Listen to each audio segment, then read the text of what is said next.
What's going on, guys? It's your boy LQ, Mr. Real Deal Fantasy HQ, and welcome to the RotoBaller Fantasy Sports YouTube channel. Please make sure you guys like and subscribe. And today I got my best ball wide receiver sleeper targets, some guys that I think you need to be stashing because they might put together some really solid weeks. So let's get right into it. Now, I've been drafting this guy all summer, man. Puka Ngata for the LA Rams, man. He has some day one opportunities on the table for him, man. And I think what's really going to be important for him is the red zone. His red zone presence is going to be felt, I feel as though. Now, it's pretty crazy to think Allen Robinson last season, the first 11 weeks of football before he got hurt, not only did he lead the Rams in red zone targets, but man, he was tied fifth among wide receivers in the league in red zone targets, which is pretty crazy to really think about. But man, Puka, man, he's going into the offense. You know, obviously Matthew Stafford is healthy now, and there was some question marks going into the season of what they were going to do at wide receiver. But Puka's been making noise all summer, man, getting the cosign from Sean McVay, getting the praise from Matthew Stafford, and even Cooper Kupp. So these are things that are going to point him in a direction of where he's going to be on the field. Now, the Rams in the red zone have been pass heavy since Matthew Stafford has taken over. 60% of the pass plays versus 40% of the run plays since 2021. So they were ranked fourth in that time span in pass plays in the red zone as well. So they're going to be throwing the ball a ton. So this is opportunity for Puka to be on your roster as a late round stash guy who could put together some really solid weeks. I know we're all going to be cheering for Puka when he gets in the end zone. There's a couple people in Arizona I have my eye on, but man, Deutsch is probably the best value you can get in those later rounds. He's a guy that showed up and showed out when his name was called. When opportunity was on the table, he took advantage of it. This guy averaged 17.5 fantasy points per game in the games that he at least played 70% of the snaps. A huge separator as well. Targets are earned, man. He led the league in target separation, wide open percentage, expected catch percentage with 76.2, minimum 50 targets in 2022. The human torch lights up that slot position, and I think when he gets his name called and he's able to get on the field, he's going to perform the same way. This guy caught passes from 3 different quarterbacks last season, and I told you, 17.5 fantasy points per game. I don't understand why he's going this late in drafts when he was able to perform whenever his name was called. So he's somebody you should have on your radar as a depth guy. He could put together some nice weeks, man, and targets are earned. I can't stress that enough. This guy can separate, he can get open, and he's going to put points on the board. Now, hear me out. Before we get crazy, I understand everybody's worry here, but this is a guy I just can't get enough of, man.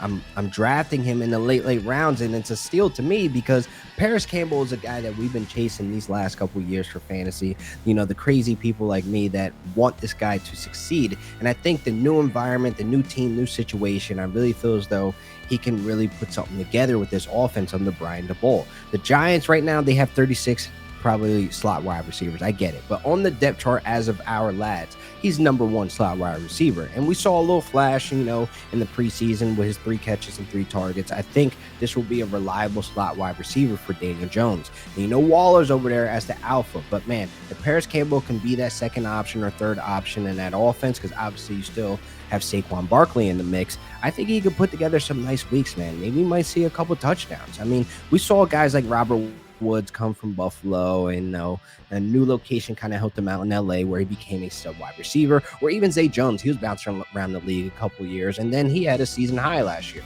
So maybe this will be the year for Paris Campbell. I mean, I'm rolling the dice, man. I can't ignore his ADP right now in best ball leagues. It's unbelievably cheap. He's going in the last 4 rounds. So I'm going to take my chance and pray to God that he stays healthy and he can actually stay on the field.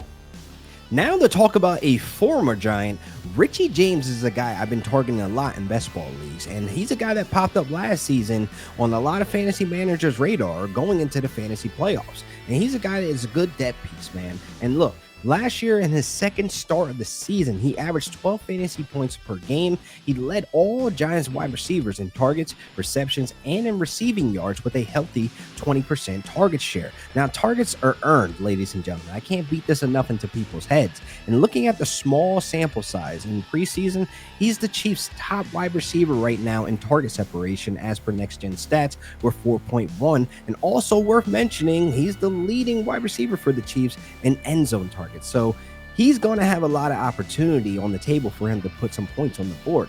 Right now, as per our lads on the depth chart, he's behind Sky Moore, but we know Sky Moore also struggled last season. He looked a lot better this year, but that job is definitely up for grabs. And I don't think this will be a season-long battle. I think the Chiefs will realize that Richie James needs to be on the field. So guys should be targeting him in those later rounds in best ball leagues. Now, to get into a quick recap of my best ball wide receiver sleeper targets for the 2023 fantasy football season. First up, we got my guy Puka Ngata for the LA Rams. Huge red zone presence, doing good in camp, getting the co-sign from Sean McVay and Matthew Stafford and Cooper Kupp and company. He's a guy that can have some day one impact, so look for him in the red zone. Heading over to Arizona for Greg Deutsch, lighting up that slot position last season. The guy averaged 17.5 fantasy points per game and 70% of the snap opportunity that he had last year when his name was called. So I like guys that can separate and put some points on the board. Heading over to the Giants with Paris Campbell, man, fingers crossed and hoping for good health for a full season to be a reliable slot wide receiver for Daniel Jones. We all want him to reach his full fantasy potential. Last but certainly not least, Richie James with the Kansas City Chiefs showed up big last season in his second start of the season for the Giants. He led them in targets, receptions, and receiving yards with a healthy 20% target share. So that wraps up another great episode of RotoBallers Fantasy Sports. Please make sure you guys like and subscribe to the YouTube channel and follow me at Real Deal Fantasy on all social media platforms. Until next time.